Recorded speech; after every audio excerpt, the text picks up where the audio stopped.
視頻開始之前，莫言先問大家一個問題：你認為《西遊記》中最為恐怖的地方是哪裡呢？這裡雖是靈山腳下，卻屍山血海，10萬天兵不敢踏足其中。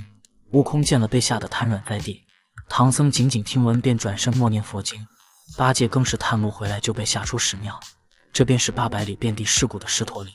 原著對此地的描述極其的黑暗血腥，但詭異的是，獅驼嶺就在靈山腳下，漫天的神佛卻視而不見。難道真如86版《西遊記》電視劇中所講，只因獅驼嶺的金翅大鵬雕是如來的舅舅嗎？現在讓我們先看下《西遊記》原著第8回，如來佛祖在靈山說道：犀牛賀州不貪不殺，人人固守。大唐人士所處南瞻部洲，貪淫爭殺，所以要派取經人将真經傳過去。可我們卻發現了一個詭異的事情，那便是取經團隊在南瞻部洲遇到的幾乎全是一些小妖，越接近犀牛賀州反而大妖不斷，甚至每一個都有神通法寶和背景，要麼打不過，要麼就是不能殺。其中最为恐怖的便是灵山腳下的獅驼岭。電視劇中的巡山小妖看似歡樂無比，實際上和原著描述的完全不同。原著中寫到，取經團隊快到獅驼嶺時，讓八戒前去探路，結果八戒回來後戰戰兢兢，沉默不語，二話不說放下釘耙就到一旁出宮。悟空上前問道：呆子，你蹲在那幹嘛呢？八戒則說道：被獅驼嶺嚇出屎尿來了，各自逃命吧。隨後悟空上前查看，發現800里的獅驼嶺屍骨成山，人骨遍布如林，人筋纏在樹上，人皮腐爛在地上。西邊有小妖在吃人肉，東邊還有小妖在烹煮。縱使見過大世面的悟空也被嚇得癱軟在地。唐僧聽聞此狀，則直接轉身默念佛經。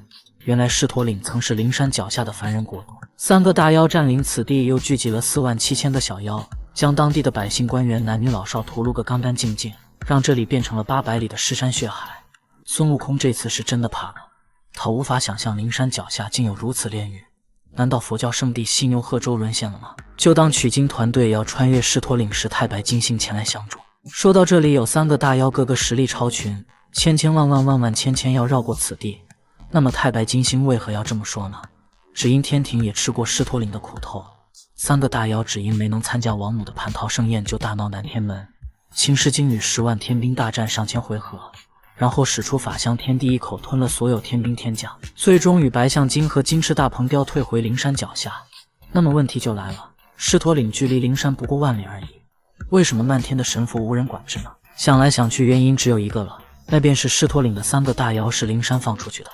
原著中有這麼一段，悟空覺得師父已慘死在獅驼嶺，便去尋找佛祖，想要帶走真經回到大唐完成取經大任。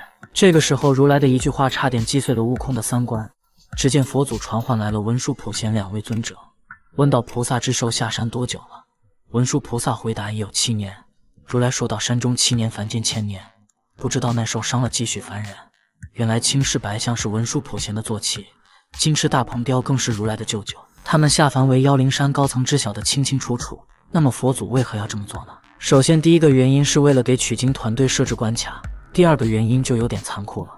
整個獅驼嶺成為了妖怪統治的國度，原著中對其描述非常詳細，狼妖為守將，虎精為都統，鹿精為文臣，像極了凡間某個朝廷。